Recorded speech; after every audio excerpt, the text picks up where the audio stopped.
Bonjour, c'est Anne-Sandrine Di Girolamo au micro des Ondes de Limo, le podcast immobilier attentif et curieux. Certaines professions ne relevant pas de la loi Hoguet redoublent en ce moment de velléité et d'ambition.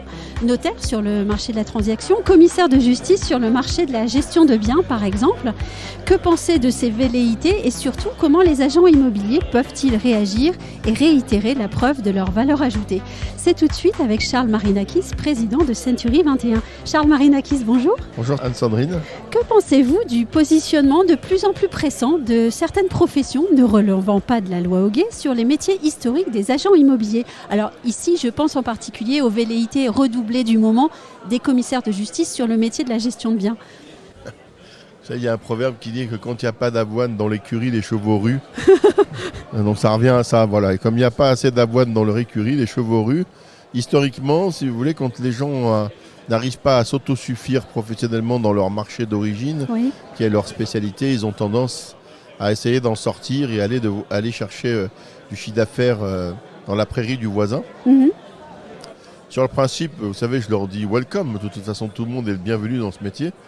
Mais je crois que beaucoup d'entre eux ou d'entre elles sous-estiment ce qui est vraiment le métier d'administrateur de biens, à quel point c'est un métier qui est exigeant, oui, qu'il l'est de plus en plus parce que les contraintes juridiques, les contraintes réglementaires, les contraintes professionnelles, les contraintes énergétiques s'empilent les unes au-dessus des autres.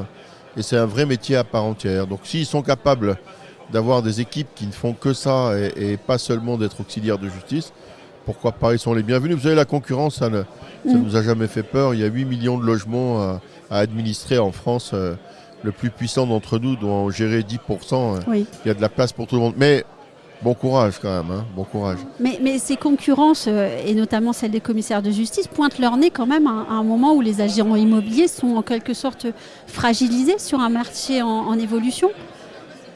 Alors je ne pense pas qu'on soit fragilisé sur l'administration de biens, sur la gestion locative. On n'est pas fragilisé, je dirais presque l'inverse, parce que cet empilage, si vous voulez, de réglementation, il est un peu effrayant pour le particulier qui administrait son bien lui-même. L'exigence de la rédaction des baux, les conditions de renouvellement, les plafonnements de loyer, encore une fois les contraintes énergétiques, la rénovation, etc. sont des sujets que le commun des mortels n'est pas forcément à même d'appréhender. Donc on a plutôt tendance à voir des clients qui viennent ou qui reviennent voir des administrateurs de biens. Donc ce marché-là, pour moi, il n'est pas en récession, je dirais presque loin de là, pour la partie administration de biens.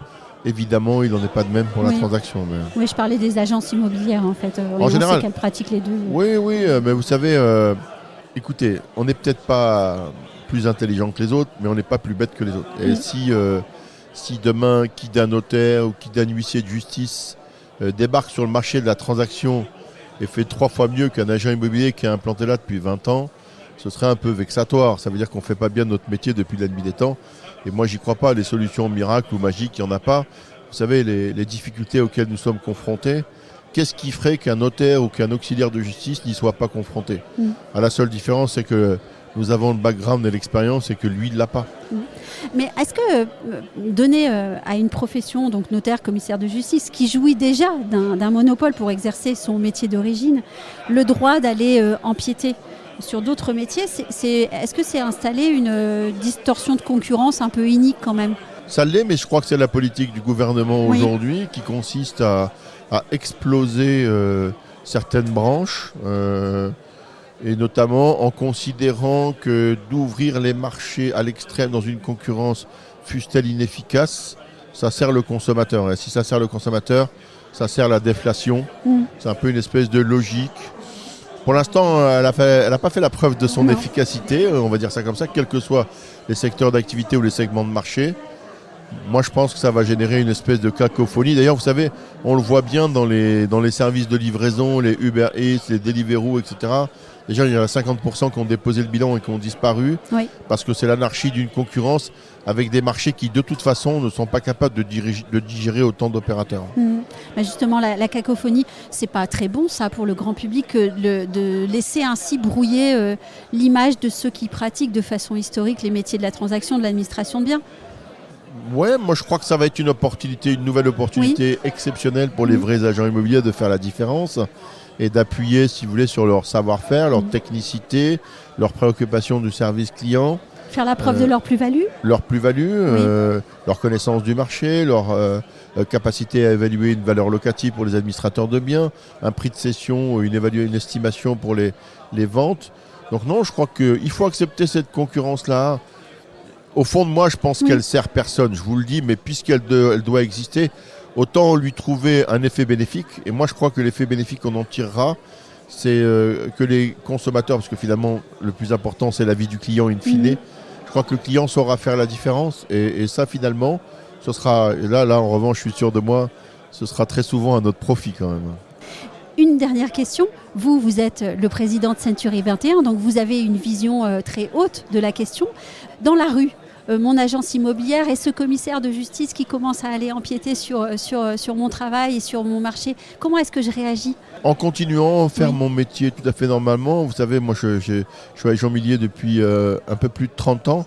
Alors de la concurrence, j'en ai vu s'organiser, j'en ai vu s'installer dans tous les formats, tous les modèles, toutes les couleurs, toutes les tailles. Puis j'existe encore et je suis un homme heureux de diriger probablement le plus grand réseau de France. S'il y avait encore une fois, ne prenez pas les agents immobiliers pour des imbéciles.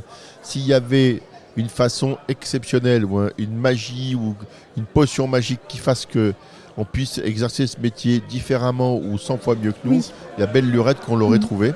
Donc c'est pas le cas. Donc non, j'ai vu toutes les formes. Vous savez, ils seront moins nombreux que les agents mandataires. Les agents mandataires sont arrivés sur le marché, ils nous ont expliqué qu'on allait être disruptés.